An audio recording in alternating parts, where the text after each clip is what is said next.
Você ouve agora audiolivro Os Exilados da Capela, por Edgar Armon. Apresentação: o conhecimento da pré-história ressente-se de documentação, não só por sua antiguidade, como pelas destruições feitas do pouco que, atravessando os séculos, chegou às gerações posteriores. A Biblioteca de Alexandria, por exemplo, que reuniu mais de 700 mil volumes sobre o passado da civilização, foi destruída, parte pelos romanos de César em 47 a.C. e pelos muçulmanos no século VII. Houve destruição na China em 240 a.C., em Roma no século III, no México, Peru e Espanha no século XVI, na Irlanda e no Egito no século XVIII. E não foram queimadas pelo clero de Barcelona, na Espanha, em nossos dias, em praça pública, as obras da codificação espírita recebida através de Allan Kardec? Pode-se dizer que as fogueiras e os saques representaram, na longa noite da Idade Média, portas que se fecharam fortemente para o conhecimento de tudo quanto ocorrera no passado da humanidade, sobretudo na pré-história. Alguma coisa que se salvou dessas destruições na parte devida aos homens tem vindo agora à luz do sol, como aconteceu em 1947 com os documentos chamados do Mar Morto. Este trabalho de levantamento do passado está recebendo agora um forte impulso por parte de devotados investigadores, na forma de publicações literário-científicas, animadas de um interesse que não se esgota. Este livro, editado pela primeira vez em 1951, filia-se a esse setor de publicações, conquanto se refira, na realidade, a assuntos espirituais e religiosos, imigrações de espíritos vindos de outros orbes, afundamento de continentes lendários e transferência de conhecimentos, ou melhor, de tradições espirituais do Ocidente para o Mediterrâneo há milênios. É um livro pioneiro na utilização didático-doutrinária desses conhecimentos, incluídos pelo autor nos programas da Escola de Aprendizes do Evangelho, da Iniciação Espírita, fundada em 1950, destinada a promover a culturação de todos aqueles que desejam realizar sua espiritualização na linha iniciática cristã, nos moldes estabelecidos pela doutrina dos Espíritos.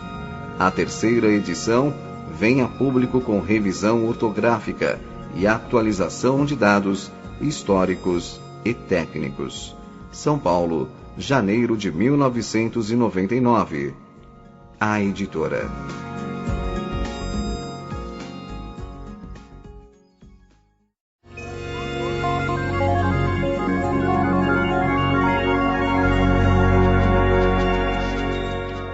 Capítulo 1. A constelação do Cocheiro. Nos mapas zodiacais que os astrônomos terrestres compulsam em seus estudos, observa-se desenhada uma grande estrela na constelação do Cocheiro, que recebeu na Terra o nome de Cabra ou Capela. Magnífico Sol entre os astros que nos são mais vizinhos, ela, na sua trajetória pelo infinito, faz-se acompanhar, igualmente, da sua família de mundos, cantando as glórias divinas do ilimitado.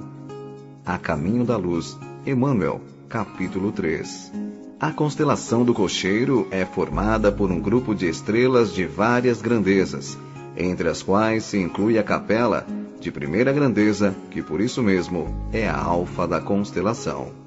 Capela é uma estrela inúmeras vezes maior que o nosso Sol, e se este fosse colocado em seu lugar, mal seria percebido por nós, à vista desarmada. Dista da Terra cerca de 45 anos-luz, distância esta que em quilômetros se representa pelo número de 4.257, seguido de 11 zeros. Na abóboda celeste Capela está situada no hemisfério boreal, limitada pelas constelações da Girafa, Perseu e Lince, e quanto ao zodíaco, sua posição é entre Gêmeos e Touro. Conhecida desde a mais remota antiguidade, Capella é uma estrela gasosa. Segundo afirma o célebre astrônomo e físico inglês Arthur Stanley Eddington, 1882 a 1944, e de matéria tão fluídica que sua densidade pode ser confundida com a do ar que respiramos. Sua cor é amarela, o que demonstra ser um sol em plena juventude, e como um sol, deve ser habitada por uma humanidade bastante evoluída.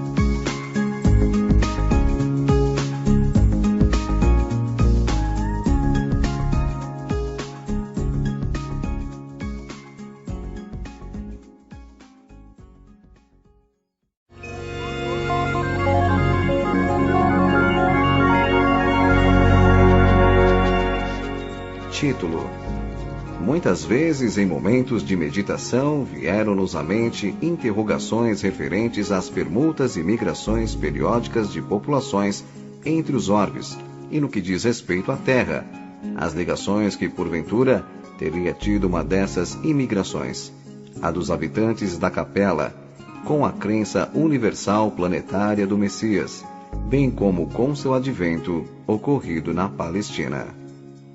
A resposta a estas perguntas íntimas aqui está, em parte, contida segundo um dado ponto de vista. É o argumento central desta obra, escrita sem nenhuma pretensão subalterna, mas unicamente para satisfazer o desejo tão natural de quem investiga a verdade, de auxiliar a tarefa daqueles que se esforçaram no mesmo sentido. Não há aqui que tenha valor em si mesmo, quanto à autoria do trabalho, salvo o esforço de coligir e comentar, de forma, aliás, muito pouco ortodoxa, dados espaços e complementares, existentes aqui e ali, para com eles erigir esta síntese espiritual da evolução do homem planetário. O autor.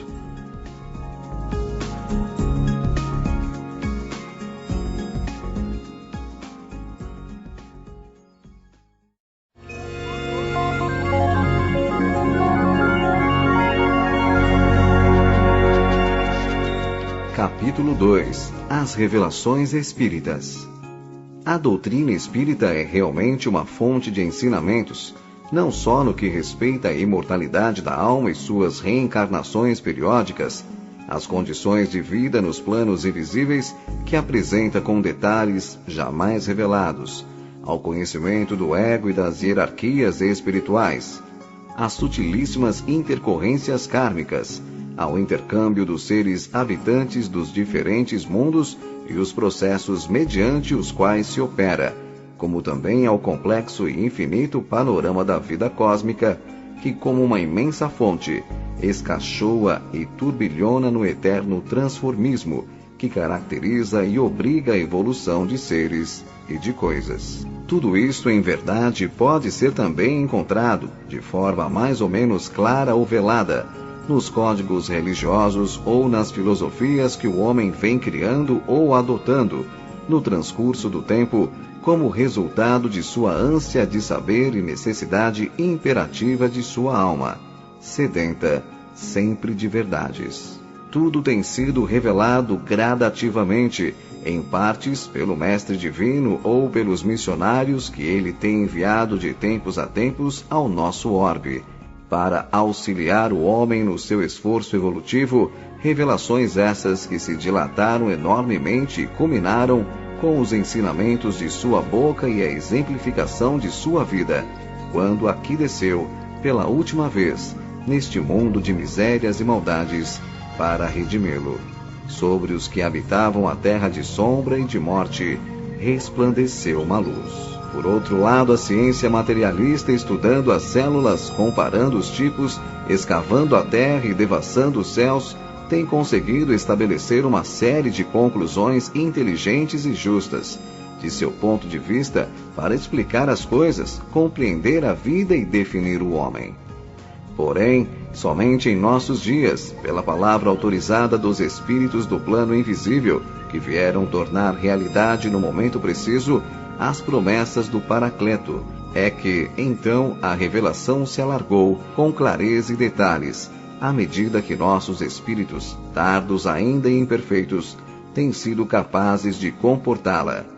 Cumpre-se assim, linha por linha, a misericordiosa promessa do Cristo de nos orientar e esclarecer, quando disse: Eu rogarei ao Pai, e Ele vos dará outro Consolador, para que fique convosco para sempre, o Espírito de verdade, que o mundo não pode receber porque não o vê nem o conhece, mas vós o conheceis porque habita convosco e estará em vós.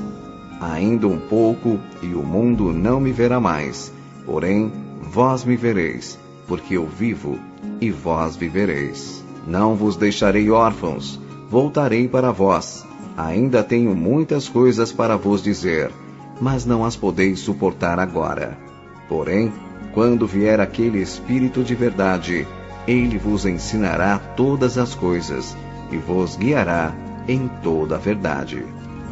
Sim, não nos deixaria órfãos, e realmente não nos tem deixado. Já é grande e precioso o acervo de verdades de caráter geral que nos tem sido trazido, principalmente após o advento da terceira revelação pela mediunidade, e sobretudo nos terrenos da moral e das revelações espirituais entre os mundos.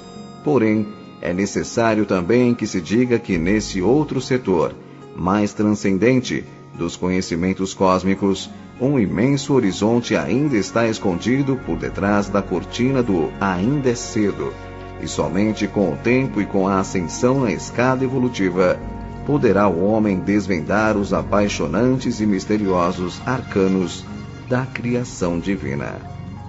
Emmanuel, um desses espíritos de verdade, vem se esforçando de algum tempo a esta parte em auxiliar a humanidade nesse sentido, levantando discretamente, com o auxílio de outros benfeitores autorizados, novos campos da penetração espiritual, para que o homem deste fim de ciclo realize um esforço maior de ascensão e se prepare melhor para os novos embates do futuro no mundo renovado do terceiro milênio, que tão rapidamente se aproxima. Assim sabemos agora que esta humanidade atual foi constituída em seus primórdios por duas categorias de homens, a saber, uma retardada, que veio evoluindo lentamente através das formas rudimentares da vida terrena, pela seleção natural das espécies, ancedendo trabalhosamente da inconsciência para o instinto e deste para a razão.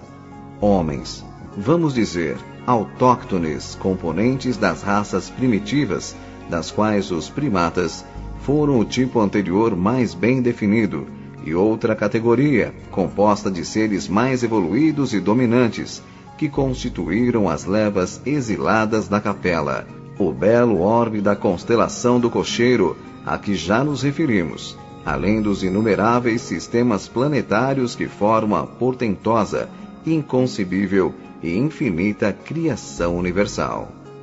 Esses milhões de advenas para aqui transferidos em época impossível de ser agora determinada, eram detentores de conhecimentos mais amplos e de entendimentos mais dilatados em relação aos habitantes da Terra e foram um elemento novo que arrastou a humanidade animalizada daqueles tempos para novos campos de atividade construtiva, para a prática da vida social e, sobretudo, deu-lhe as primeiras noções de espiritualidade do conhecimento de uma divindade criadora.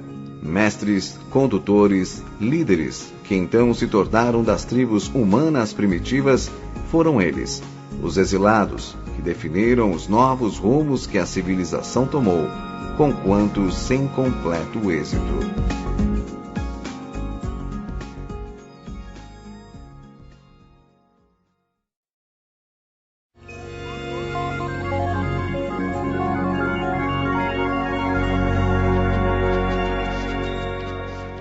Capítulo 3. Os três ciclos. Para melhor metodização do estudo que vamos fazer deste tão singular e interessante assunto, julgamos aconselhável dividir a história da vida humana na Terra em 3 períodos ou ciclos que, muito embora diferentes das classificações oficiais, nem por isso, todavia, representam discordância em relação a elas. Adotamos uma divisão arbitrária, unicamente por conveniência didática, segundo um ponto de vista todo pessoal. É a seguinte: primeiro ciclo. Começa no ponto em que os prepostos do Cristo, já vendo determinados tipos dos seres dos 3 reinos inferiores e terminado as experimentações fundamentais para a criação do até hoje misterioso tipo de transição entre os reinos animal e humano, apresentaram como espécime padrão, adequado às condições de vida no planeta, esta forma corporal crucífera, símbolo da evolução pelo sofrimento que, aliás, com ligeiras modificações, se reflete no sistema sideral de que fazemos parte, até onde se estende a autoridade espiritual de Jesus Cristo, o sublime arquiteto e divino diretor planetário. O ciclo prossegue com a evolução, no astral do planeta, dos espíritos que formaram a primeira raça-mãe. Depois, com a encarnação dos homens primitivos na segunda raça-mãe, suas sucessivas gerações e selecionamentos periódicos para aperfeiçoamentos etnográficos, na terceira e na quarta, com a migração de espíritos vindos da capela. Corrupção moral subsequente e expurgo da terra, com os cataclismos que a tradição espiritual registra. Segundo ciclo. Inicia-se com as massas sobreviventes desses cataclismos, atravessa toda a fase consumida com a formação de novas e mais adiantadas sociedades humanas e terminava com a vinda do Messias Redentor. Terceiro ciclo.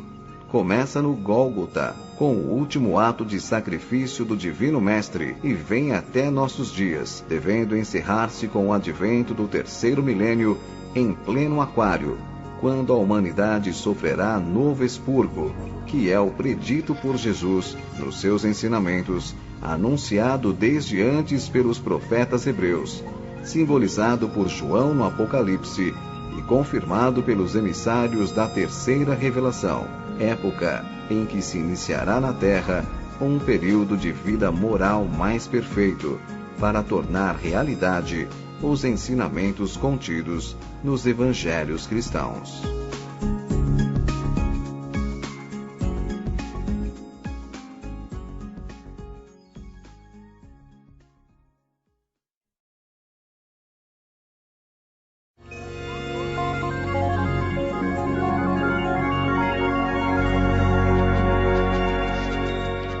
Capítulo 4.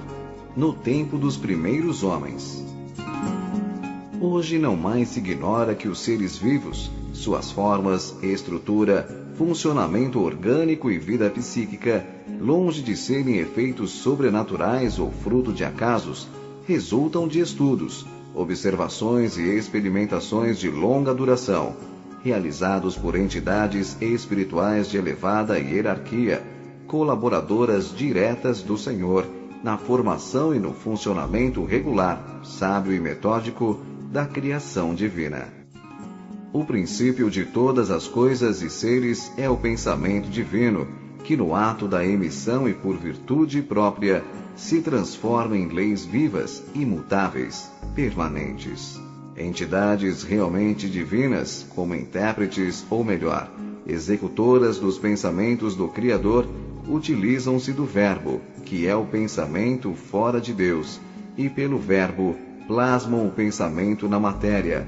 A força do Verbo, dentro das leis, age sobre a matéria, condensando-a, criando formas, arcabouços, para as manifestações individuais da vida.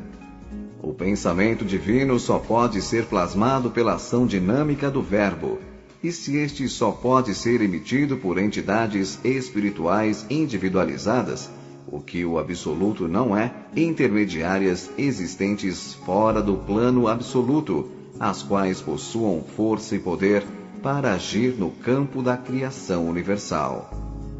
Assim, quando o pensamento divino é manifestado pelo Verbo, ele se plasma na matéria fundamental, pela força da mesma enunciação, dando nascimento à forma, à criação visível, aparencial. Sem o Verbo não há essa criação, porque ela, não se concretizando na forma, é como se não existisse, permaneceria como o pensamento divino e revelado no campo da existência abstrata. Ora, para a criação da terra o Verbo foi e é o Cristo. Paulo, em sua epístola aos Efésios, diz: Deus, por Jesus Cristo, criou todas as coisas. E João Evangelista muito bem esclareceu: no princípio era o Verbo, e o Verbo estava com Deus, e o Verbo era Deus. Todas as coisas foram feitas por ele, e sem ele, nada do que foi feito se fez. Por isso é que o Divino Mestre diz: Eu sou o caminho, a verdade e a vida. Ninguém vai ao Pai, senão por mim. Assim, pois, formam-se os mundos, seres e coisas, tudo pela força do Verbo, que traduz o pensamento criador, segundo as leis que esse mesmo pensamento encerra. Noutras palavras, o absoluto pelo pensamento cria a vida e as leis, e entidades espirituais do plano divino, pela força do Verbo, plasmam a criação na matéria, dão forma e estrutura a todas as coisas e seres e presidem sua evolução na eternidade. Na gênese cósmica, no que se refere à Terra, a ação do Verbo traduziu o pensamento criador, a seu tempo, na constituição de uma forma globular fluídica, emanada do Sol central, que veio situar-se no devido ponto do sistema planetário, como novo recurso de manifestações de vida para seres em evolução. Circundando a Terra, formou-se uma camada fluídica, de teor mais elevado, destinada a servir-lhe de limitação e proteção, como também de matriz astral, para a elaboração das formas vivas destinadas a evoluir neste mundo em formação. Nessa camada se continham os germes dos seres, conforme foram concebidos pelos espíritos criadores das formas, representando tipos padrões, fluidicamente plasmados para futuros desenvolvimentos.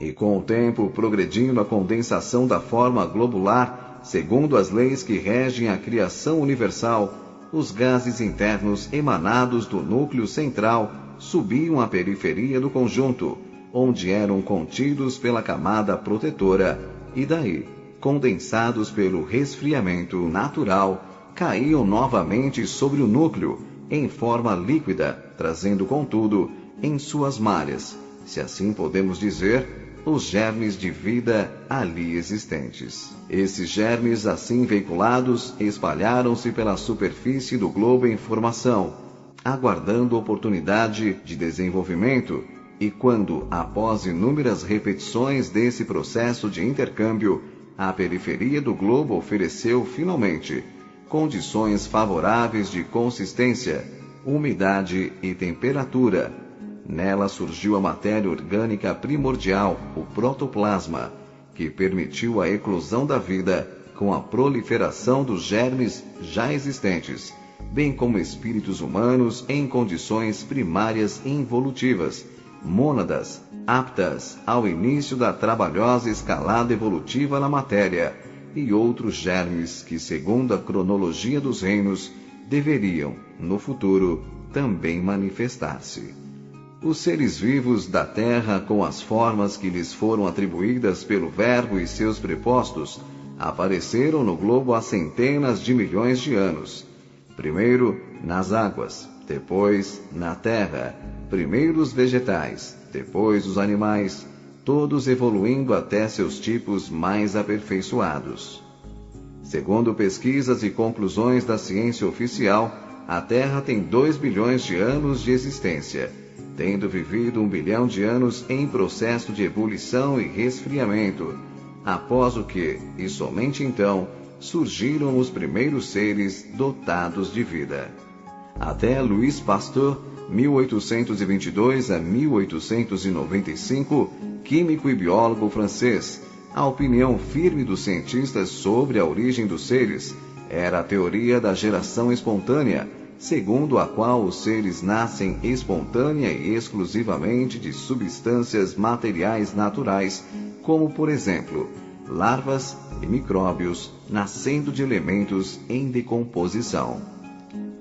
Com as pesquisas e conclusões deste eminente sábio francês, o conhecimento se modificou e ficou provado que os germes nascem uns dos outros, não tendo valor científico a suposição da geração espontânea, conquanto o problema continuava ainda de pé em relação ao primeiro ser, do qual os demais se geraram.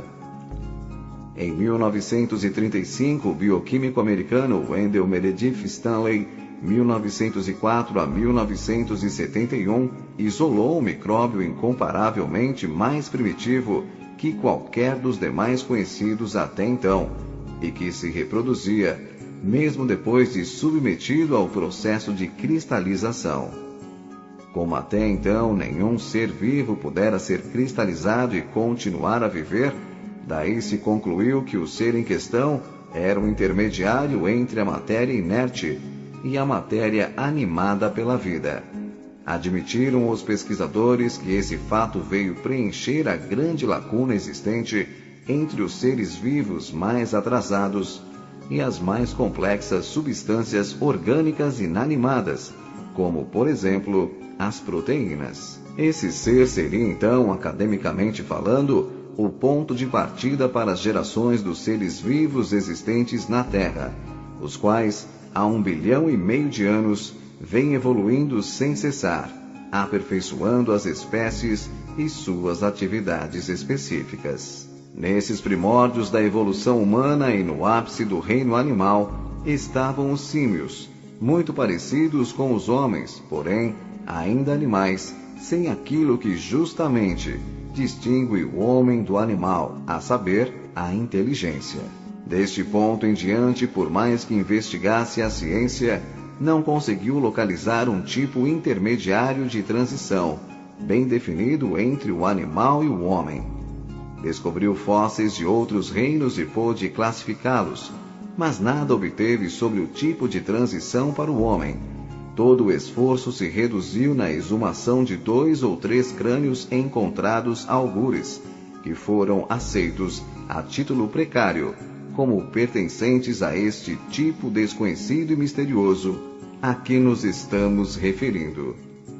Realmente, em várias partes do mundo, foram descobertos restos de seres que, após exames acurados, foram aceitos como pertencentes a antepassados do homem atual.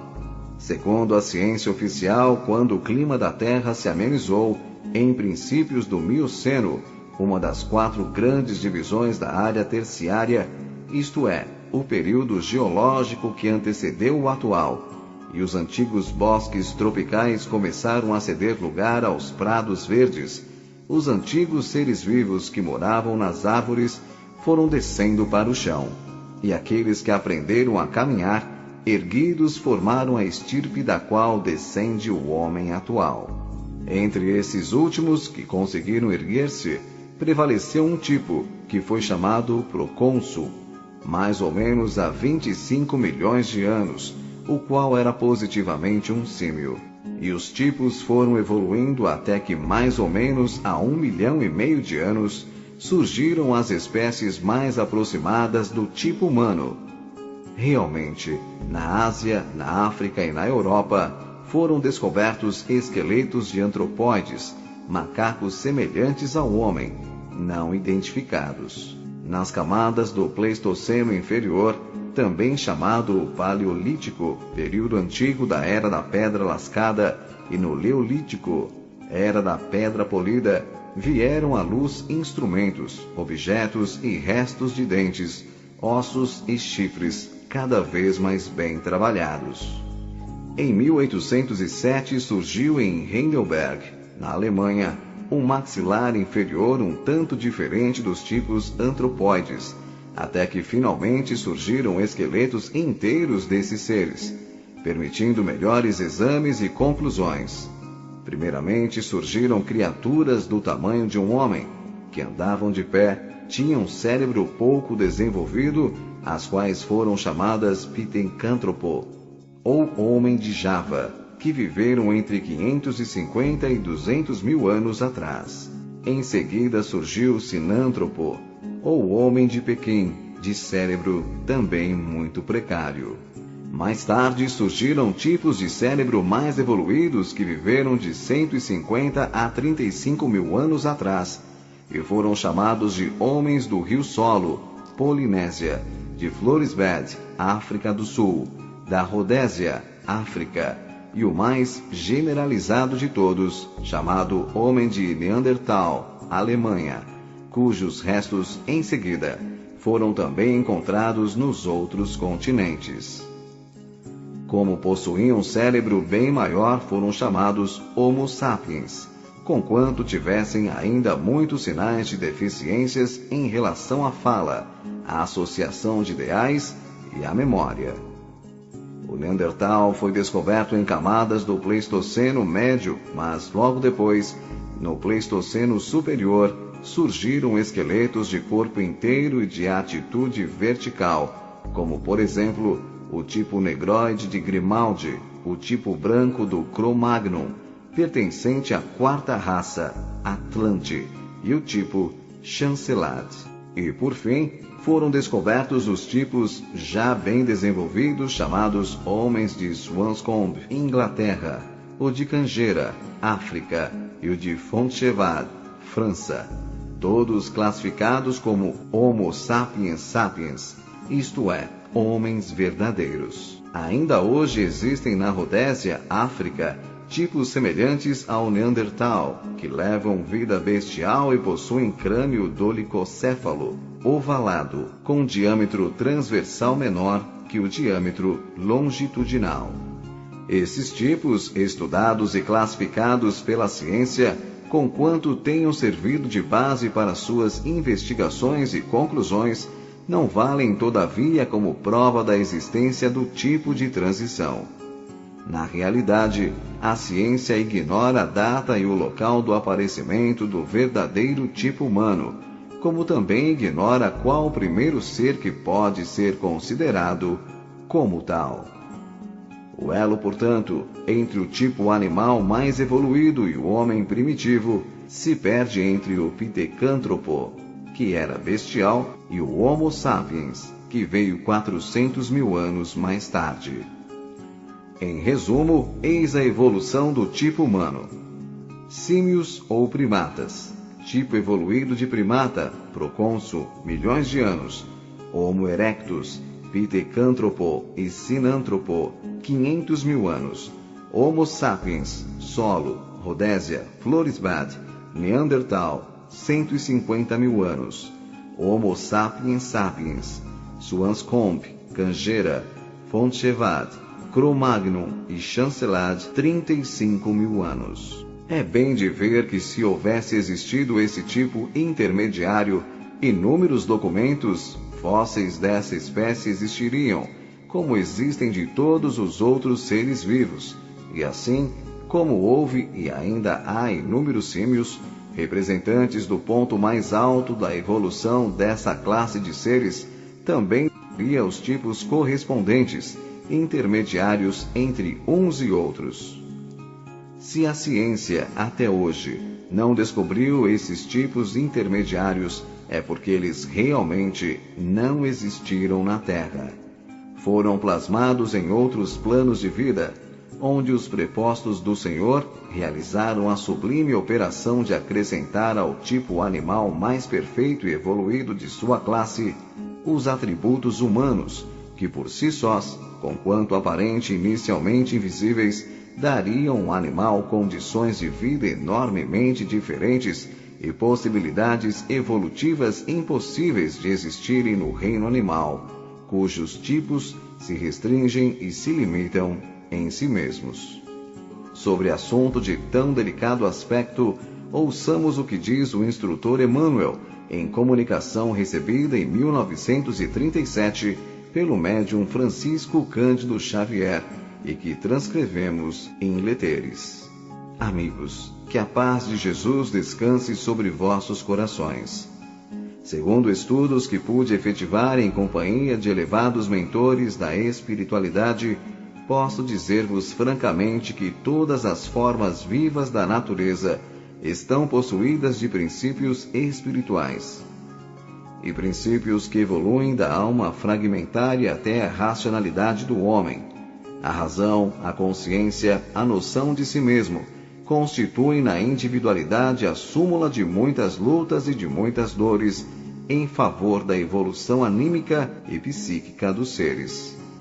O processo, portanto, da evolução anímica se verifica através de vidas cuja multiplicidade não podemos imaginar, nas nossas condições de personalidades relativas, vidas essas que não se circunscrevem ao reino nominal, mas que representam o transunto das mais variadas atividades em todos os reinos da natureza.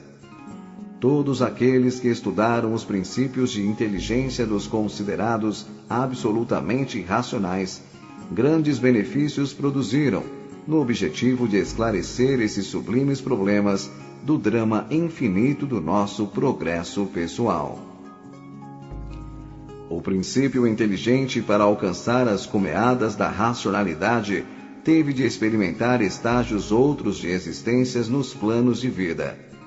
Os protozoários são embriões de homens, como os selvagens das regiões ainda incultas são os embriões dos seres angélicos.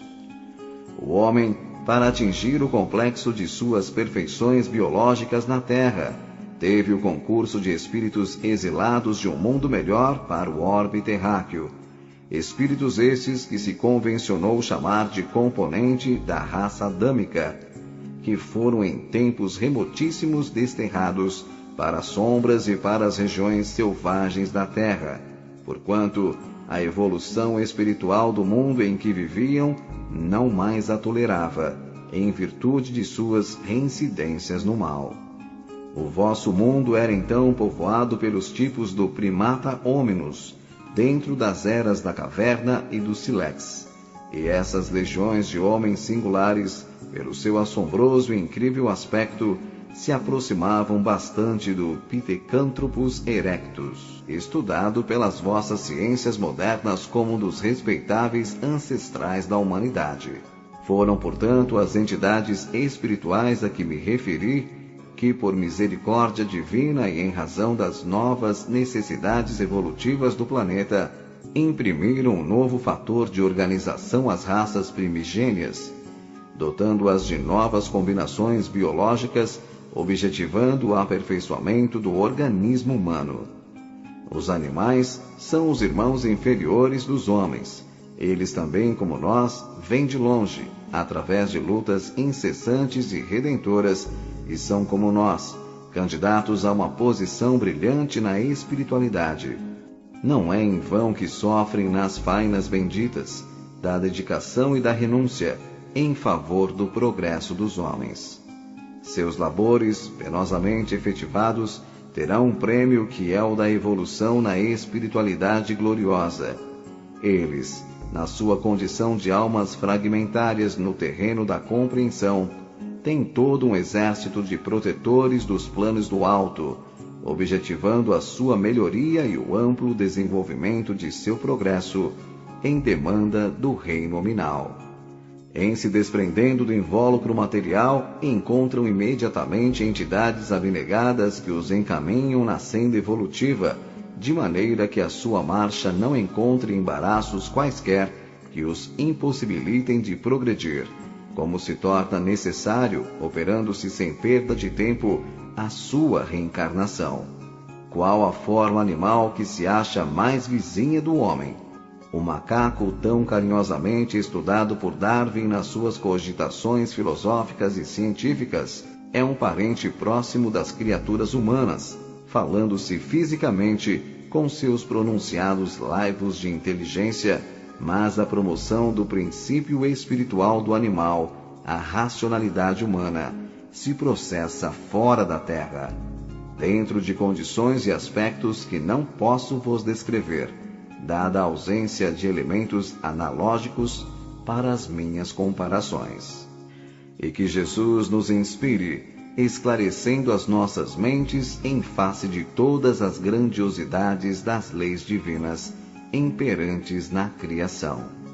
Assim, pois quando essa operação transformadora se consumou fora da Terra, no astral planetário ou em algum mundo vizinho, estava ipso facto criada a raça humana com todas as suas características e atributos iniciais à primeira raça-mãe, que a tradição espiritual oriental definiu da seguinte maneira: espíritos ainda inconscientes, habitando corpos fluídicos, pouco consistentes.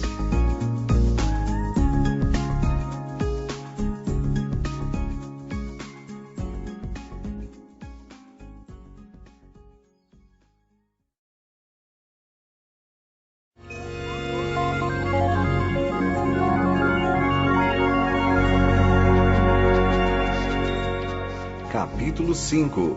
As encarnações na segunda raça. Quando cessou o trabalho de integração de espíritos animalizados nesses corpos fluídicos e terminaram sua evolução, aliás muito rápida nessa raça padrão, o planeta se encontrava nos fins de seu terceiro período geológico e já oferecia condições de vida favoráveis para seres humanos encarnados. Já de muitos seus elementos materiais estavam estabilizados e o cenário foi julgado apto a receber o Rei da Criação. Iniciou-se então essa encarnação nos homens primitivos formadores da segunda raça-mãe, que a tradição esotérica também registrou com as seguintes características: espíritos habitando formas mais consistentes, já possuidores de mais lucidez e personalidade, porém ainda não fisicamente humanos. Iniciou-se com estes espíritos um estágio de adaptação na crosta planetária, tendo como teatro o grande continente da Lemúria. Esta segunda raça deve ser considerada como pré-adâmica. Estava-se nos albores do período quaternário. Os homens desta segunda raça em quase nada se distinguiam dos seus antecessores símios. Eram grotescos, animalizados, inteiramente peludos, enormes cabeças pendentes para a frente, braços longos que quase tocavam os joelhos, ferozes, de andar trôpego e vacilante, em cujo olhar, inexpressivo e esquivo, predominavam a desconfiança e o medo. Alimentavam-se de frutos e raízes. Viviam isolados, escondidos nas matas e nas rochas, fugindo uns dos outros, vendo nas feras que os rodeavam por toda a parte seres semelhantes a eles mesmos, e procriando-se instintivamente sem preocupação de estabelecerem entre si laços de afeto ou de intimidade permanente. Quem olhasse então o mundo não diria que ele já era habitado por seres humanos.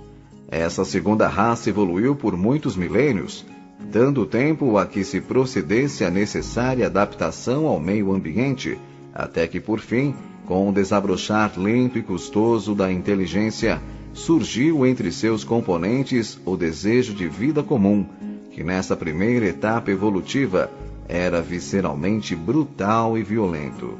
Os ímpetos do sexo nasceram de forma terrivelmente bárbara, e os homens saíam furtivamente de seus antros escuros para se apoderarem pela força de companheiras inconscientes e indefesas, com as quais geravam filhos que se criavam por si mesmos, ao redor do núcleo familiar, como feras.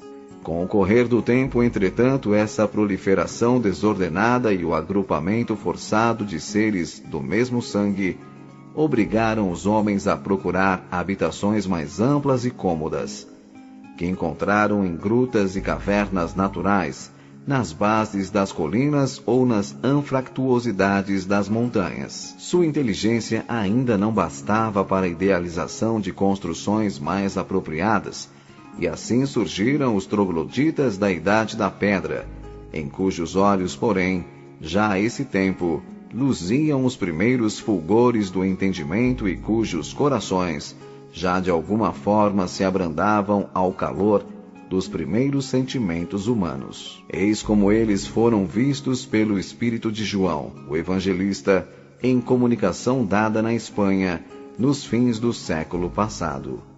Adão ainda não tinha vindo, porque eu via um homem, 2 homens, muitos homens, e no meio deles não via Adão, e nenhum deles conhecia Adão.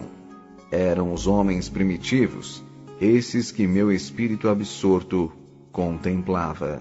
Era o primeiro dia da humanidade. Porém, que humanidade, meu Deus! Era também o primeiro dia do sentimento, da vontade da luz, mas de um sentimento que apenas se diferenciava da sensação, de uma vontade que apenas desvanecia as sombras do instinto. Primeiro que tudo, o homem procurou o que comer. Após, procurou uma companheira. Juntou-se com ela e tiveram filhos. Meu espírito não via o homem do paraíso. Via muito menos que o homem, coisa pouco mais que um animal superior. Seus olhos não refletiam a luz da inteligência. Sua fronte desaparecia sob o cabelo áspero e rijo da cabeça. Sua boca, desmensuradamente aberta, prolongava-se para diante. Suas mãos pareciam com os pés e frequentemente tinham o emprego destes. Uma pele pilosa e rija cobria suas carnes duras e secas, que não dissimulavam a fealdade do esqueleto.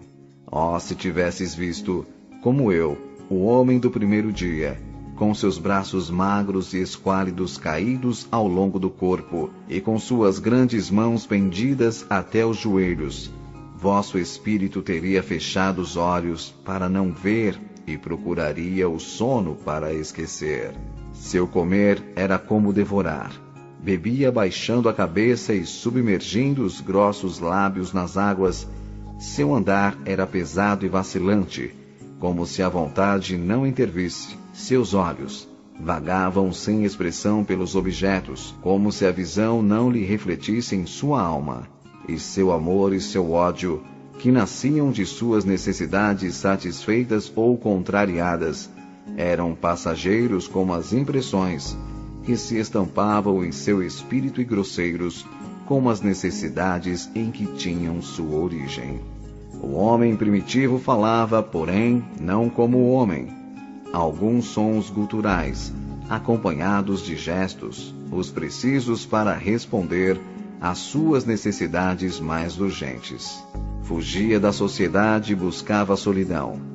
Ocultava-se da luz e procurava indolentemente nas trevas a satisfação de suas exigências naturais.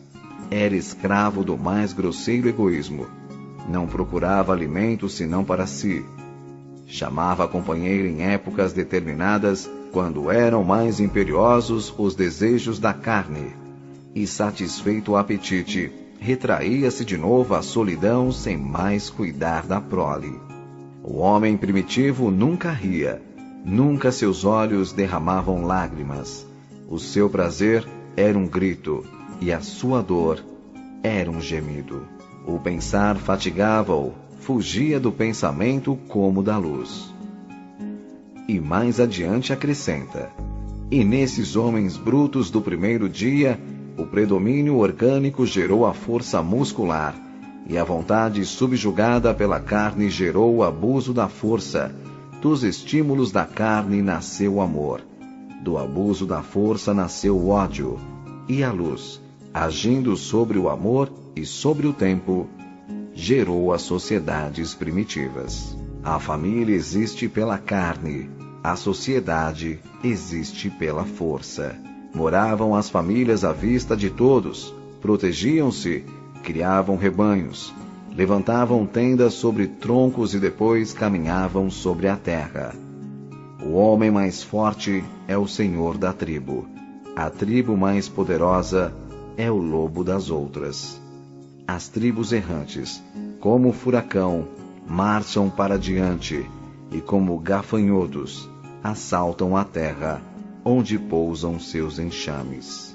Assim como bem deixa ver o evangelista no final de sua comunicação, com o correr dos tempos, as famílias foram se unindo, formando tribos, se amalgamando, cruzando tipos, elegendo chefes e elaborando as primeiras regras de vida em comum, que visavam preferentemente as necessidades materiais da subsistência e da procriação.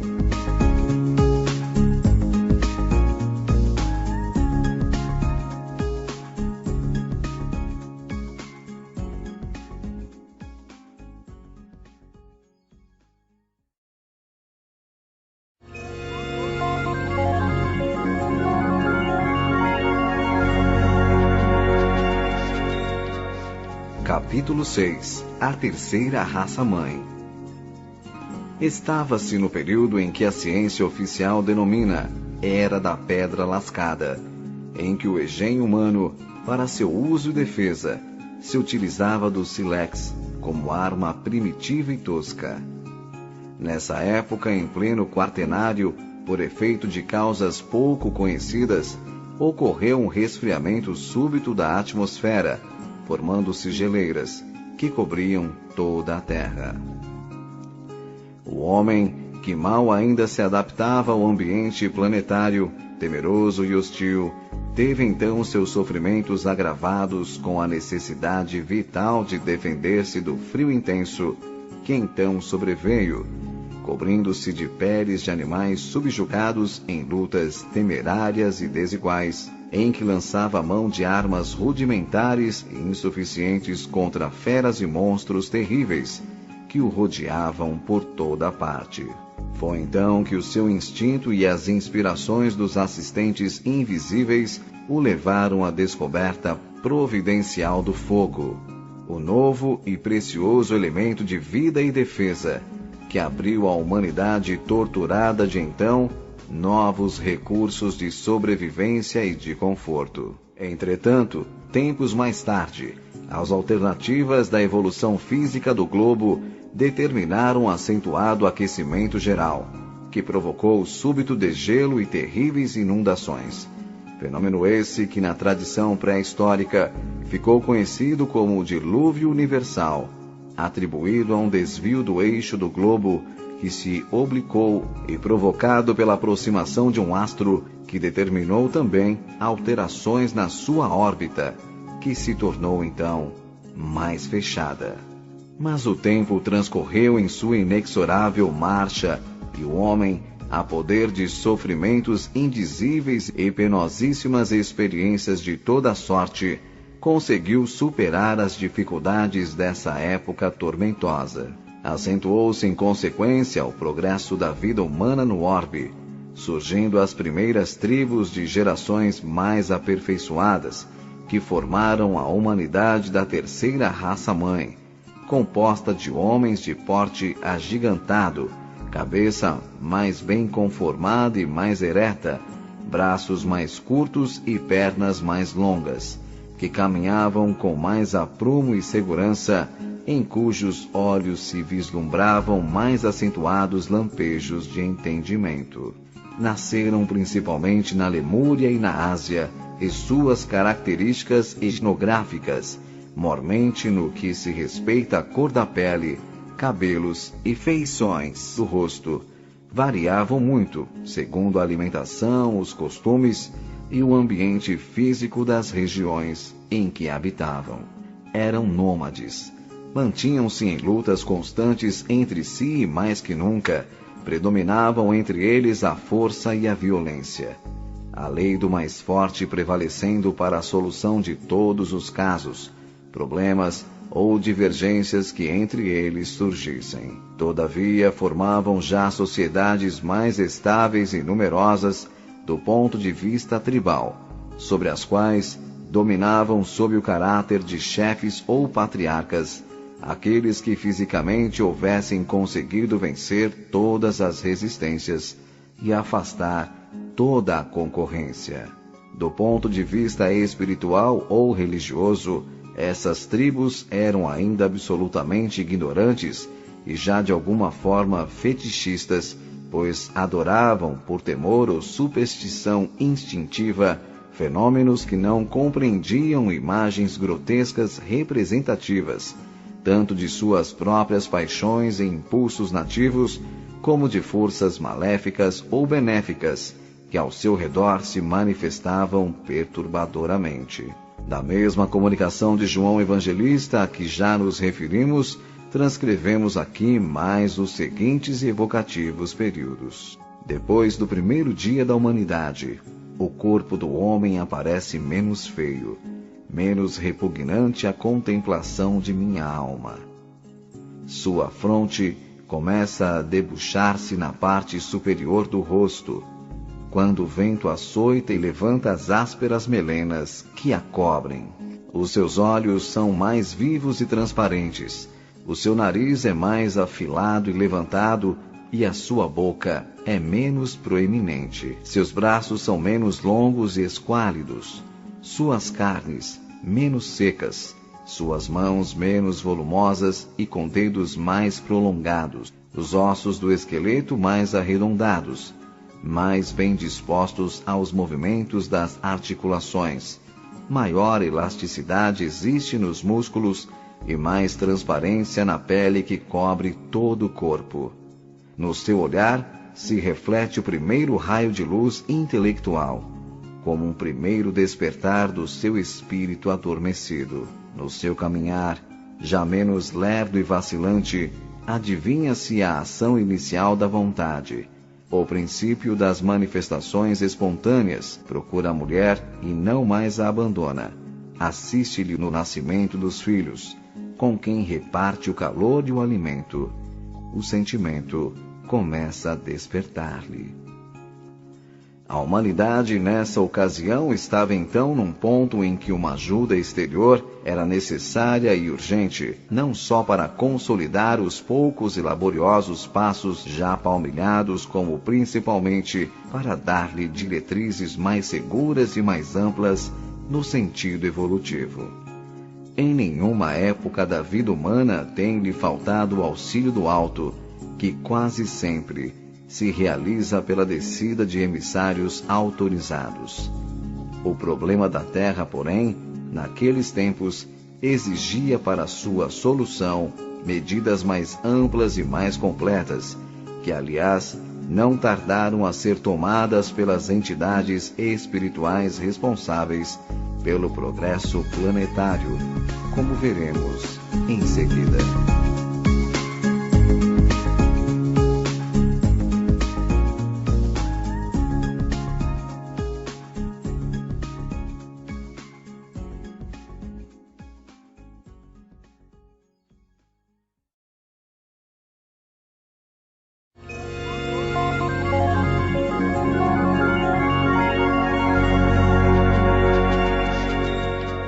Capítulo 7.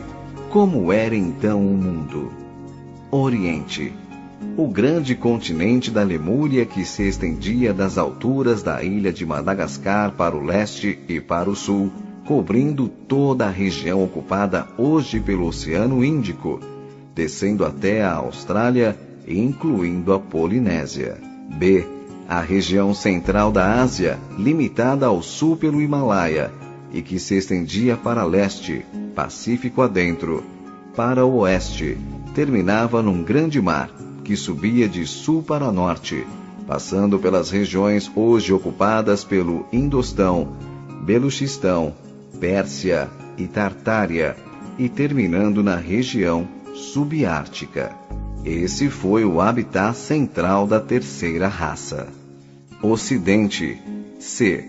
O continente formado pela Grande Atlântida, que se desenvolvia de sul a norte sobre a região hoje ocupada pelo Oceano Atlântico, que lhe herdou o nome. D. A parte superior da América do Norte, que formava então dois braços dirigidos, um para Oriente, na direção da atual Groenlândia, e outro para Ocidente, prolongando-se pelo Oceano Pacífico, na direção da Ásia. Nestas duas regiões se estabeleceram, mais tarde, os povos da quarta raça. E, ao norte, um continente ártico, denominado Hiperbóreo, que cobria toda a região do Polo Norte, mais ou menos até a altura do paralelo 80, sobre todo o território europeu. Esta foi a região habitada mais tarde pelos formadores da quinta raça, os árias. Além desses 5 continentes, a tradição consigna a existência do chamado primeiro continente, terra sagrada, terra dos deuses, que era o berço do primeiro Adão, a habitação do último mortal divino, escolhido como uma sede para a humanidade, devendo presidir a semente da futura humanidade. Como se vê, trata-se da própria capela, que após a descida dos exilados, passou a ser considerada como uma região ligada à terra, um prolongamento desta por ser a própria pátria, o paraíso momentaneamente perdido, e para onde deveriam voltar ao fim de seu exílio. Esses continentes a que nos referimos eram então habitados pelos homens da terceira raça, que assim se distribuíam. Na Lemúria, os Hutas, homens de pele escura. Na Ásia, os mongóis, de pele amarelada. Na Atlântida, os atlantes, de pele avermelhada, os primitivos, que serviram de semente à quarta raça. Sem embargo dessas diferenças de cor, as demais características biológicas já descritas prevaleciam, mais ou menos uniformemente, para todos os indivíduos desta terceira raça, em todos os lugares.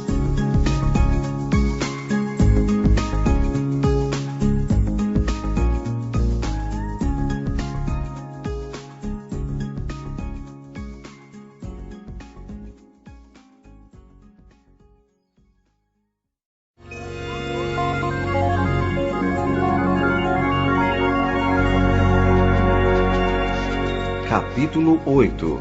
A sentença divina. E em meio ciclo evolutivo da terceira raça, cujo núcleo mais importante e numeroso se situava na Lemúria, quando nas esferas espirituais foi considerada a situação da Terra e resolvida a imigração para ela de populações de outros orbes mais adiantados, para que o homem planetário pudesse receber um poderoso estímulo e uma ajuda direta na sua árdua luta pela conquista da própria espiritualidade. A escolha, como já dissemos, recaiu nos habitantes da capela. Eis como Emmanuel, o espírito de superior hierarquia, tão estreitamente vinculado, agora, ao movimento espiritual da pátria do Evangelho, inicia a narrativa desse impressionante acontecimento. Há muitos milênios, um dos orbes do cocheiro que guarda muitas afinidades com o globo terrestre, atingira a culminância de um dos seus extraordinários ciclos evolutivos. Alguns milhões de espíritos rebeldes lá existiam, no caminho da evolução geral, dificultando a consolidação das penosas conquistas daqueles povos cheios de piedade e de virtudes. E após outras considerações, acrescenta: as grandes comunidades espirituais, diretoras do cosmo, deliberaram então localizar aquelas entidades pertinazes no crime, aqui na terra longínqua. Dá-nos, pois, assim, Emmanuel, com estas revelações de tão singular natureza, as premissas preciosas de conhecimentos espirituais transcendentes, relativos à vida planetária. Conhecimentos estes, já de alguma forma focalizados pelo codificador, que abrem perspectivas novas e muito dilatadas à compreensão de acontecimentos históricos, que de outra forma, como muitos outros têm sucedido, permaneceriam na obscuridade, ou melhor, das hipóteses, não passariam de lendas.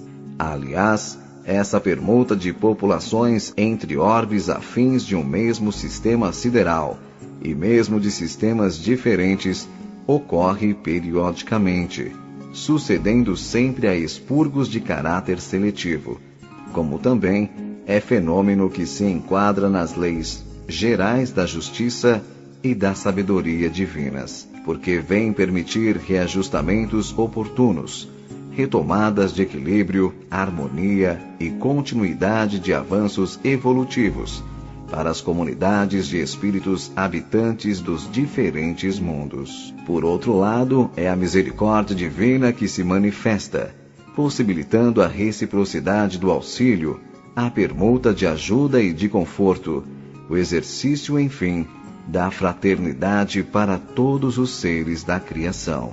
Os escolhidos neste caso foram os habitantes da capela, que, como já foi dito, deviam dali ser expurgados por terem se tornado incompatíveis com os altos padrões de vida moral, já atingidos pela evoluída humanidade daquele orbe. Resolvida, pois, a transferência, os milhares de espíritos atingidos pela irrecorrível decisão foram notificados do seu novo destino e da necessidade de sua reencarnação em planeta inferior. Reunidos no plano etéreo daquele orbe, foram postos na presença do Divino Mestre para receberem o estímulo da esperança e a palavra da promessa, que lhes serviriam de consolação e de amparo nas trevas dos sofrimentos físicos e morais que lhes estavam reservados por séculos. Grandioso e comovedor foi então o espetáculo daquelas turbas de condenados, que colhiam os frutos dolorosos de seus desvarios, segundo a lei imutável da eterna justiça. Eis como Emmanuel, no seu estilo severo e eloquente, descreve a cena. Foi assim que Jesus recebeu, à luz do seu reino de amor e de justiça, aquela turba de seres sofredores e infelizes. Com a sua palavra sábia e compassiva, exortou aquelas almas desventuradas à edificação da consciência pelo cumprimento dos deveres de solidariedade e de amor, no esforço regenerador de si mesmas. Mostrou-lhes os campos de lutas que se desdobravam na terra, envolvendo-as no halo bendito de sua misericórdia e de sua caridade sem limites. Abençoou-lhes as lágrimas santificadoras, fazendo-lhes sentir os sagrados triunfos do futuro e prometendo-lhes a sua colaboração cotidiana e a sua vinda no porvir. Aqueles seres desolados e aflitos, que deixavam atrás de si todo um mundo de afetos, não obstante os seus corações empedernidos na prática do mal, seriam degredados na face obscura do planeta terrestre. Andariam desprezados na noite dos milênios da saudade e da amargura. Reencarnar-se-iam no seio das raças ignorantes e primitivas, a lembrarem o paraíso perdido nos firmamentos distantes. Por muitos séculos não veriam a suave luz da capela, mas trabalhariam na terra acariciados por Jesus e confortados na sua imensa misericórdia.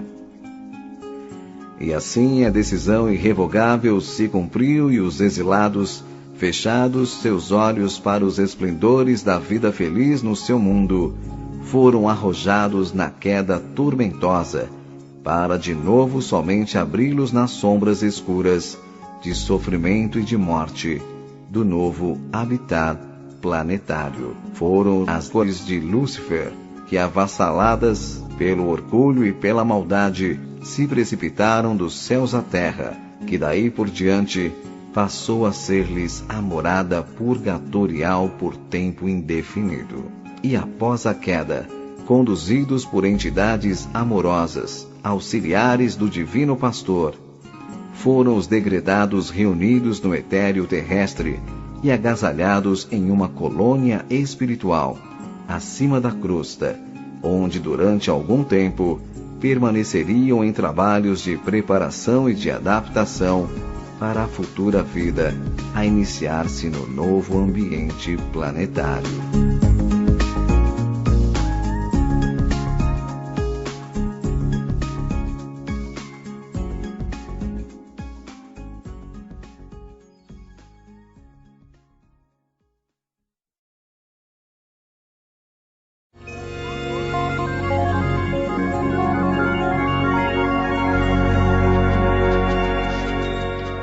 Capítulo 9.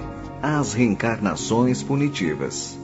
A esse tempo, os prepostos do Senhor haviam conseguido selecionar, em várias partes do globo, e no seio dos vários povos que o habitavam, núcleos distintos e apurados de homens primitivos em cujos corpos, já biologicamente aperfeiçoados, devia iniciar-se a reencarnação dos capelinos. Esses núcleos estavam localizados no Oriente, no Planalto do Pamir, no centro-norte da Ásia e na Lemúria, e no Ocidente, entre os primitivos Atlantes e entre todos os chineses, mongóis, eram os mais adiantados, como confirma Emmanuel quando diz: quando se verificou a chegada das almas proscritas da capela, em épocas remotíssimas, já a existência chinesa contava com uma organização regular, oferecendo os tipos mais homogêneos e mais selecionados do planeta, em face dos remanescentes humanos primitivos. Suas tradições já andavam, de geração em geração, construindo as obras do porvir. E acrescenta: inegavelmente o mais prístino, foco de todos os surtos evolutivos do globo, é a China milenária.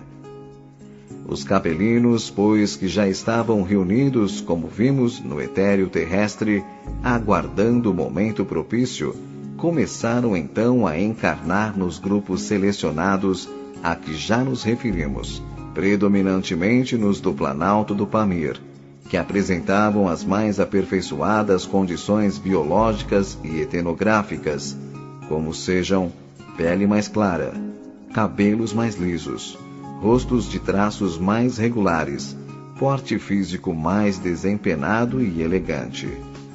A respeito dessa miscigenação, a narrativa de Emmanuel, se bem que de um ponto de vista mais geral, não deixa, contudo, de ser esclarecedora. Diz ele: aquelas almas aflitas e atormentadas encarnaram-se proporcionalmente nas regiões mais importantes, onde se haviam localizado as tribos e famílias primitivas, descendentes dos primatas.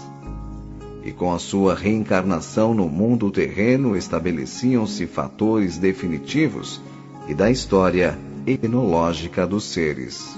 Dessa forma, pois, é que se formaram nessas regiões os primeiros núcleos raciais da nova civilização em perspectiva, que dali foram se espalhando em sucessivos cruzamentos por todo o globo, máxime no Oriente, onde habitava a terceira raça, em seus mais condensados agrupamentos. Ouçamos agora novamente o evangelista descrever esse acontecimento, numa visão retrospectiva de impressionadora e poética beleza. Donde vieram esses homens, novos no meio dos homens? A terra não lhes deu nascimento, porque eles nasceram antes de ela ser fecunda. No meio dos homens antigos da terra, descubro homens novos, meninos, mulheres e varões robustos. Donde vieram esses homens que nasceram antes da fecundidade da terra? Em cima e ao redor da terra, rodopiam os céus e os infernos, como sementes de geração e de luz. O vento sopra para onde o impulsa a mão que criou a sua força, e o Espírito vai para onde o chama o cumprimento da lei. Os homens novos que descubro entre os homens antigos da terra, os quais nasceram antes desta ser fecunda, vêm a ela em cumprimento de uma lei e de uma sentença divina. Eles vêm de cima, pois vêm envoltos em luz, e a sua luz é um farol para os que moram nas trevas da terra. Se, porém, seus olhos e suas frontes desprendem luz, nos semblantes eles trazem a estigma da maldição. São árvores de pomposa folhagem, mas privadas de frutos, arrancadas e lançadas fora do paraíso, onde a misericórdia as havia colocado e donde as desterrou por algum tempo. A sua cabeça de ouro, as suas mãos de ferro e os seus pés de barro. Conheceram o bem, praticaram a violência e viveram para a carne. A geração proscrita traz na fronte o selo da sentença, mas também tem o da promessa no coração.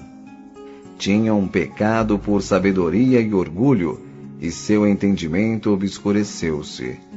A obscuridade foi a sentença do entendimento ensoberbado, e a luz, a promessa da misericórdia que subsiste e subsistirá.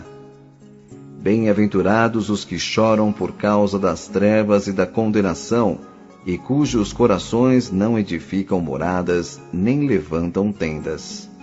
Porque serão peregrinos no cárcere, e renascerão para morar perpetuamente, de geração em geração, nos cimos onde não há trevas, porque recuperarão os dons da misericórdia na consumação. A descida dessa raça maior causou, como era natural, no que respeita à vida de seus habitantes primitivos, sensível modificação no ambiente terrestre, que ainda mal refeito das convulsões telúricas que assinalaram os primeiros tempos de sua formação geológica, continuava, entretanto, sujeito a profundas alterações e flutuações de ordem geral.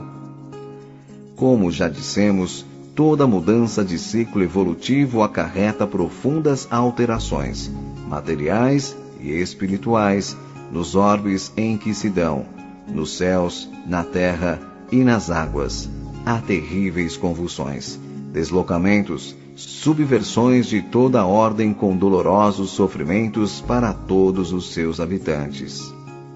Logo, após os primeiros contatos que se deram com os seres primitivos e reencarnados os capelinos nos tipos selecionados já referidos, verificou-se de pronto tamanha dessemelhança e contraste, material e intelectual, entre essas duas espécies de homens, que sentiram aqueles imediatamente a evidente e assombrosa superioridade dos Advenas, que passaram logo a ser considerados super-homens, semideuses, filhos de Deus, como diz a Gênese mosaica, e como é natural, a dominar e dirigir os terrícolas.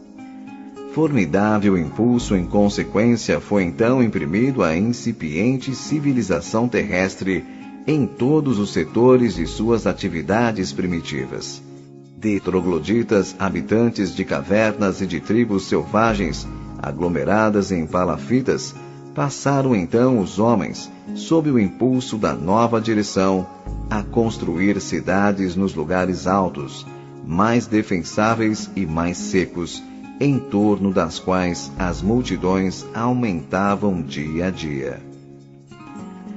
Tribos nômades se reuniam aqui e ali, formando povos e nações, com territórios já agora mais ou menos delimitados, e com o correr do tempo, definiram-se as massas etnográficas com as diferenciações asseguradas pelas sucessivas e bem fundamentadas reproduções da espécie. Adotaram-se costumes mais brandos e esboçaram-se os primeiros rudimentos das leis.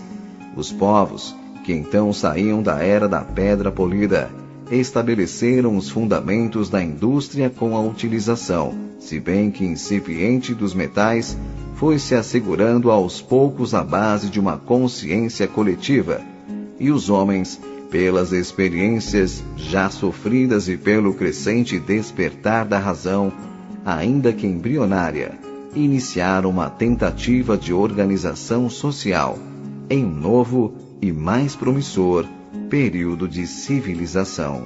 Enfim, naquela paisagem primitiva e selvagem, que era realmente um cadinho combusto de forças em ebulição, definiram-se os primeiros fundamentos da vida espiritual planetária.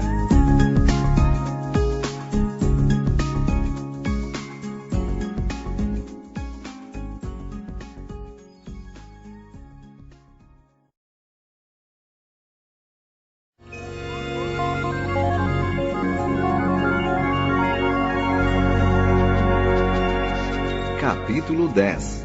Tradições espirituais da descida. Não existe que saibamos nos arquivos do conhecimento humano que nos dê desse fato remotíssimo de tão visceral interesse, a saber, o da miscigenação de raças pertencentes a orbes siderais diferentes.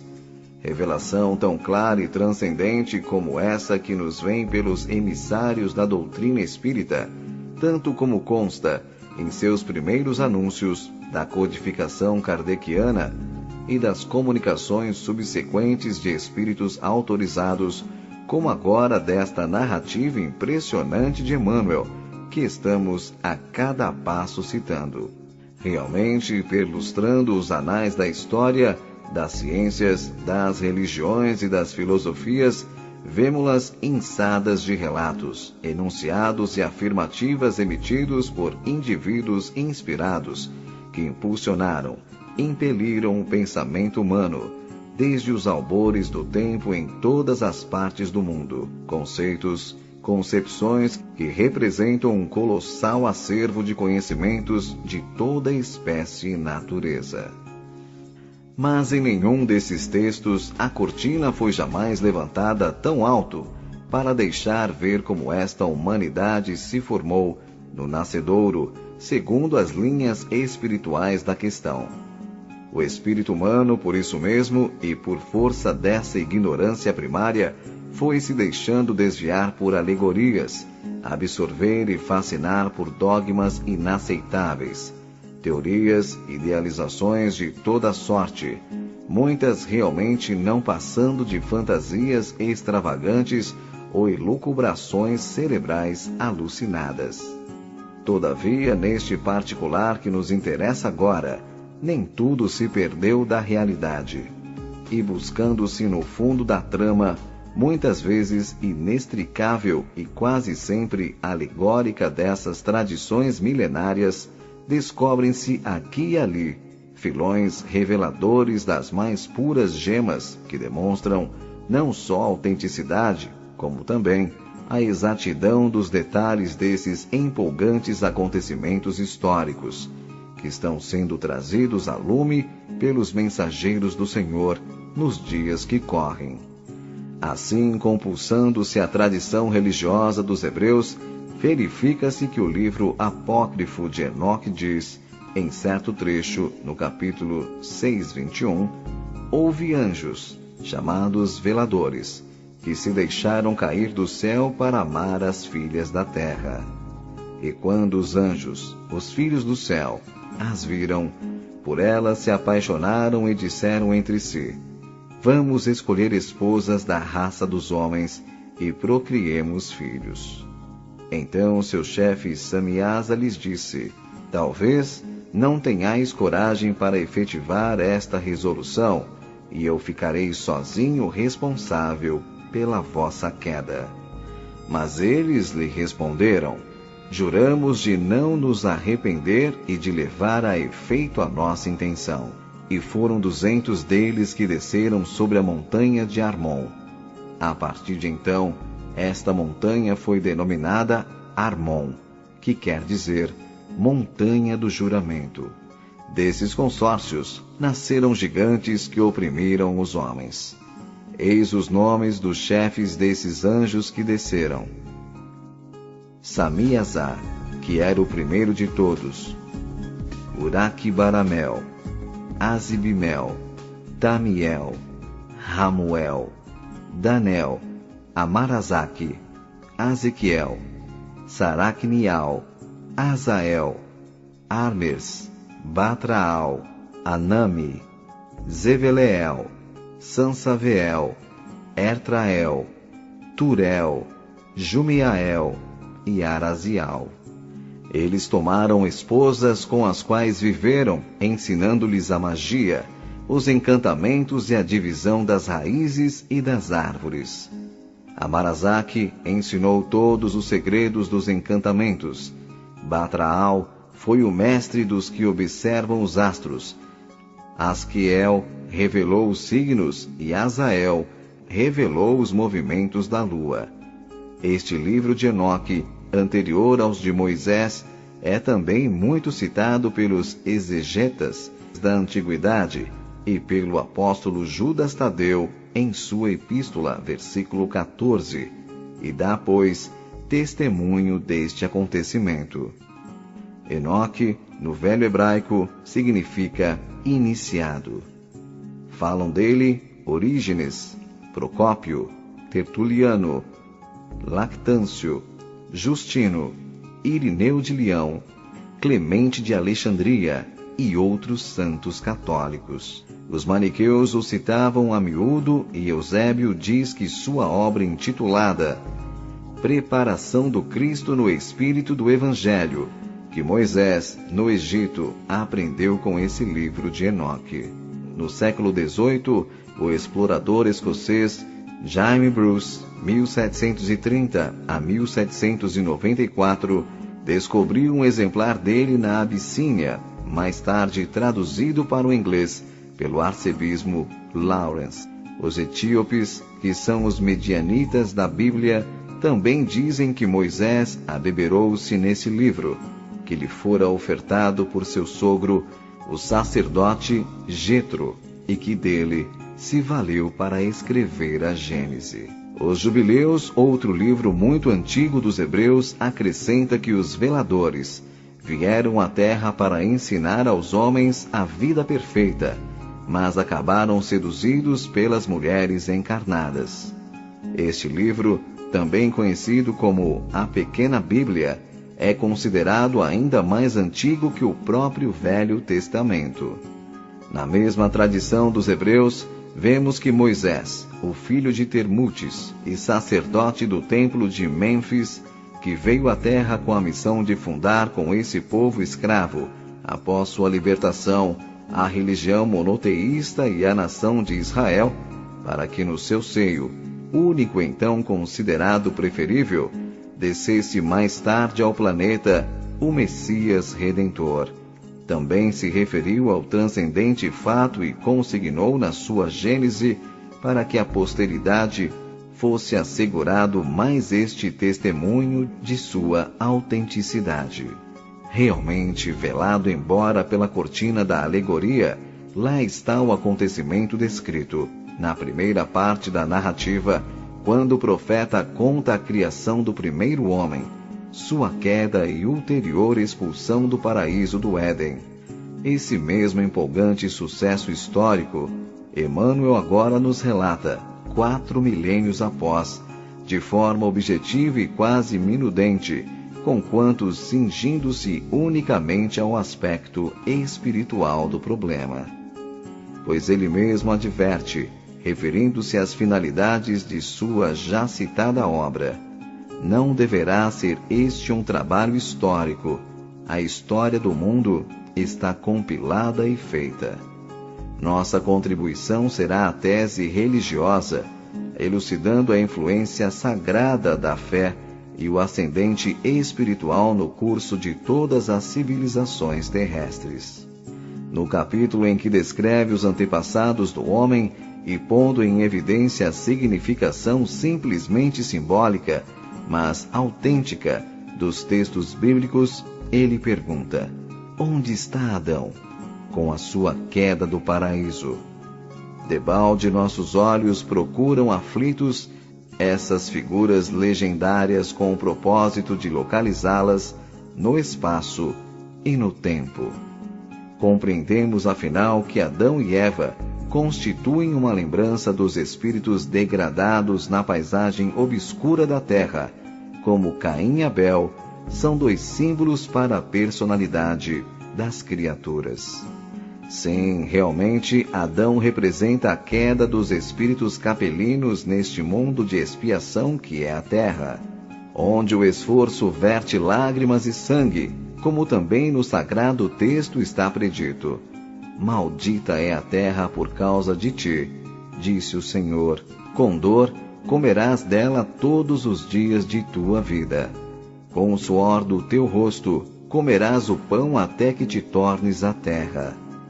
Refere-se o texto aos capelinos, às sucessivas reencarnações que sofriam para resgate de suas culpas. Se é verdade que os filhos da Terra, no esforço de sua própria evolução, teriam de passar dificuldades e padecimentos próprios dos passos iniciais do aprendizado moral, dúvidas também não restam de que a Terra, de alguma forma, foi maleficiada com a descida dos degredados que para aqui trouxeram novos e mais pesados compromissos a resgatar e nos quais seriam envolvidos também os habitantes primitivos. Compreendemos, pois, pelos textos citados, que as gerações de Adão formam as chamadas raças adâmicas, vindas da capela, designação que o esoterismo dá, segundo seus pontos de vista, aos espíritos que formaram a primeira raça-mãe, na fase em que, não possuindo corpo, forma e vida, não podiam encarnar na crosta planetária, o que é muito diferente. O esoterismo adota esta suposição para poder explicar a vida da mônada espiritual da sua fase evolutiva.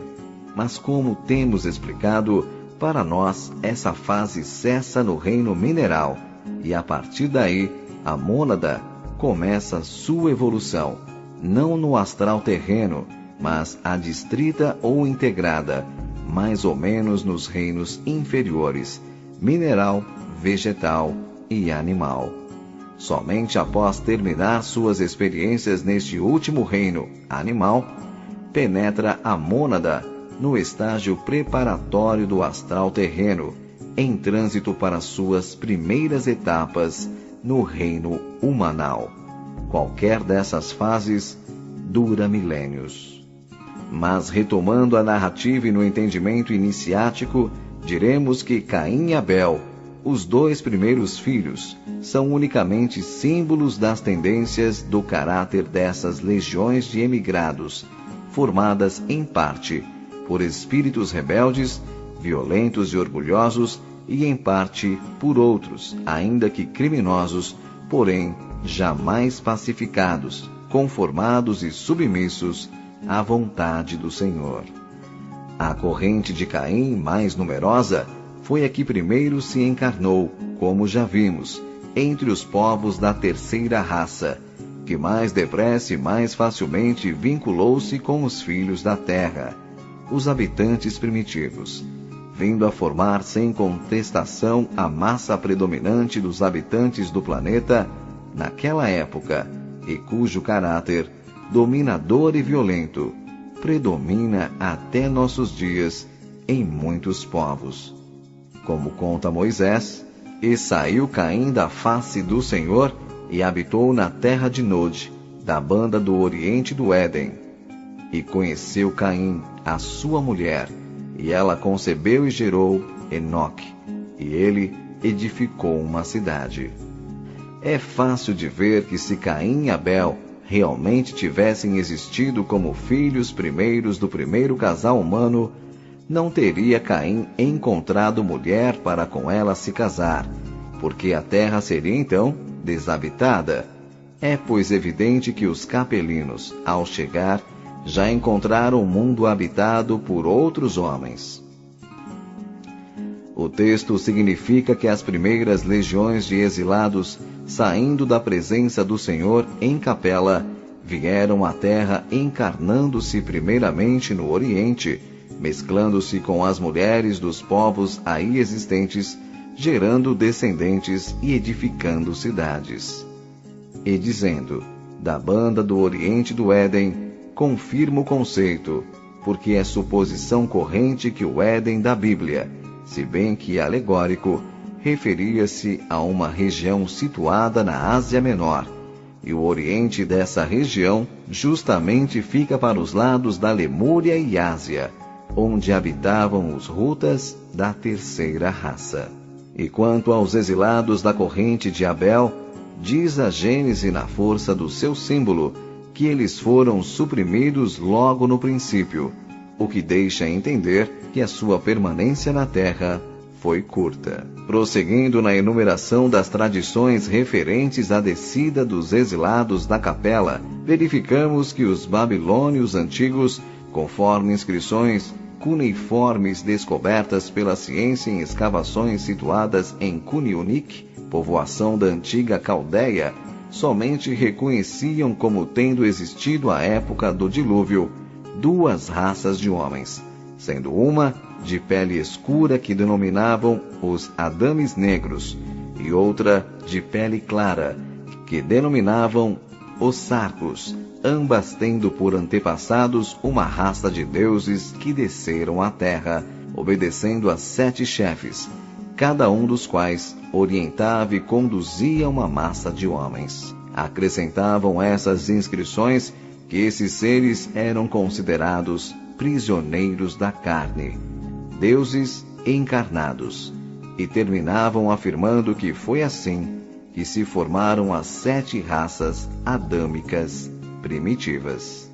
Na tradição dos hindus, na parte revelada ao ocidente por H.P. Blavatsky, lê-se que, pelo meio de evolução da terceira raça-mãe, chamada raça lemuriana, vieram à Terra seres pertencentes a uma outra cadeia planetária, muito mais avançada em sua evolução. Esses membros de uma comunidade altamente evoluída, seres gloriosos aos quais seu aspecto brilhante valeu o título de Filhos do Fogo, constituem uma ordem sublime entre os filhos de Manas. Eles tomaram sua habitação sobre a terra como instrutores divinos da jovem humanidade. E as mitologias? E as lendas da pré-história? Não se referem elas a uma idade de ouro que a humanidade viveu nos seus primeiros tempos em plena felicidade? E a deuses, semideuses e heróis dessa época que realizaram grandes feitos e em seguida desapareceram? Ora, como sabemos que a vida dos primeiros homens foi cheia de desconforto, temor e miséria, bem se pode então compreender que essa idade de ouro foi vivida fora da terra por uma humanidade mais feliz, e não passa de uma reminiscência que os exilados conservaram da vida espiritual superior que viveram no paraíso da Capela. Os deuses, semideuses e heróis dessa época, que realizaram grandes feitos e em seguida desapareceram, permanecendo unicamente como uma lenda mitológica, quem são eles senão os próprios capelinos das primeiras encarnações, que, como já vimos, em relação aos homens primitivos, rústicos e animalizados, podiam ser realmente considerados seres sobrenaturais. E os heróis antigos que se revoltaram contra Zeus, o deus grego, para se apoderarem do céu e foram arrojados ao Tártaro, não serão os mesmos espíritos refugados da Capela que lá no seu mundo se rebelaram e que por isso foram projetados na Terra? Os heróis antigos que se tornavam imortais e semideuses não eram sempre filhos de deuses mitológicos e de mulheres encarnadas? Pois esses deuses são os capelinos que se ligaram às mulheres da terra. Plutarco escreveu que os heróis podiam subir, aperfeiçoando-se ao grau de demônios, daimon, gênios, espíritos protetores, e até ao de deuses, espíritos superiores. O oráculo de Delfos na Grécia, a miúdo, anunciava essas ascensões espirituais dos heróis gregos. Isso não deixa patente o conhecimento que tinham os antigos sobre as reencarnações, a evolução dos espíritos e o intercâmbio entre os mundos? Uma lenda dos índios Pahut, da América do Norte, conta que o deus Imano disputou com outro e foi expulso do céu, tornando-se um gênio do mal. Lendas mexicanas falam de um deus, Sota, que se rebelou contra o ente supremo e foi arrojado à terra, como também de gênios gigantescos, os Quinanuns, que tentaram apoderar-se do universo e foram eliminados. Finalmente, uma lenda asteca conta que houve um tempo em que os deuses andavam pela terra, que esta era, nessa época, um magnífico horto, pleno de flores e frutos. Tudo isso, porventura, não são alusões evidentes e claras à descida dos capelinos e suas encarnações na terra? Como bem se pode então ver, as tradições orientais e de outros povos antigos, inclusive dos hebreus, guardam notícias dos acontecimentos que estamos narrando, e em várias outras fontes do pensamento religioso dos antigos, poderíamos buscar novas confirmações, se não devêssemos, como é de nosso intento, nos restringir às de origem espírita, por serem as mais simples e acessíveis à massa comum dos leitores, e também porque este nosso trabalho não deve ter aspecto de obra de erudição, enredando-se em complexidades e mistérios de caráter religioso ou filosófico, mas simplesmente de crença em revelações espirituais, provindas de espíritos autorizados, responsáveis pelo esclarecimento das mentes humanas neste século de libertação espiritual. Como remate dessas tradições, citamos agora a obra de Hilarion do Monte Nebo, membro categorizado da Fraternidade Essênia, contemporâneo e amigo de Jesus, investigador da pré-história, com revelações conhecidas por Moisés anteriormente, segundo as quais sobreviventes do segundo afundamento da Atlântida aportaram a costa do Mediterrâneo a nordeste, nas faldas de uma cordilheira, onde formaram um pequeno aglomerado de colonização, do qual nasceu uma criança a que deram o nome de Abel. Aquela região pertencia ao reino de Etea, futura Fenícia, governada pela Confederação Cóbeda, fraternidade de orientação sócio-espiritualista, que exercia incontestada hegemonia sobre grande parte do mundo então conhecido, e cuja sede fora transferida de Nengadá, no delta do Nilo, para um ponto entre os rios Eufrates e Tigre, na Mesopotâmia, e cujo nome era La Paz. Transferido para La Paz, o jovem assimilou os conhecimentos científicos e religiosos da época, destacando-se pelas excepcionais virtudes morais e inteligência que possuía, as quais lhe permitiram ascender à direção geral dessa fraternidade, prestando relevantes serviços e sacrificando-se, por fim, em benefício da paz dos povos que governava, ameaçada por um pretendente rebelde de nome Caíno.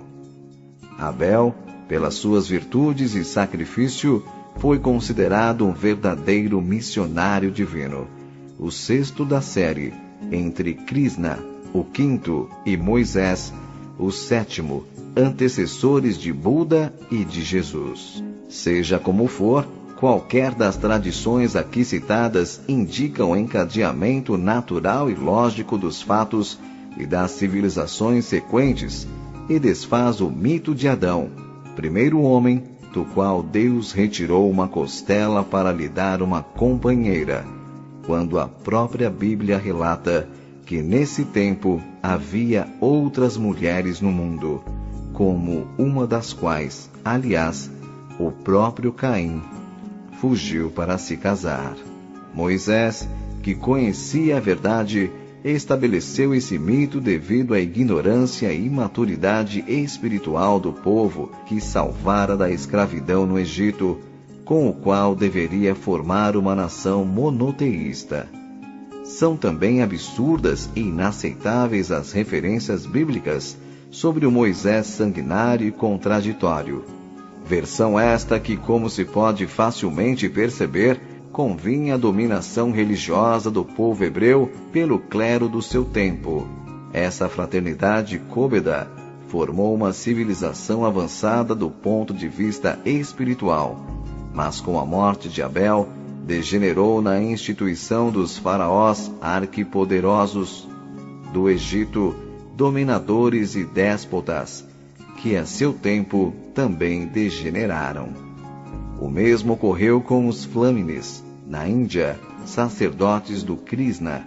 Com a morte deste missionário, continuaram a influir no meio ambiente, mas, degenerando no sentido religioso, concorreram a formar o regime de castas e poderes fracionados que até hoje existem. É regra já firmada pela experiência que, após realizar a finalidade espiritual a que se propuseram, as organizações iniciáticas redentoras deveriam encerrar suas atividades, como fizeram os essênios na Palestina. Após a morte de Jesus, não deveriam fundir-se com a sociedade que decorresse de suas atividades missionárias, porque não poderiam conservar sua pureza e elevada condição. Para se perpetuarem, teriam de aliar-se à nova ordem de coisas, quase sempre com base na força, passando por cima das leis espirituais do amor universal que vieram estabelecer na Terra.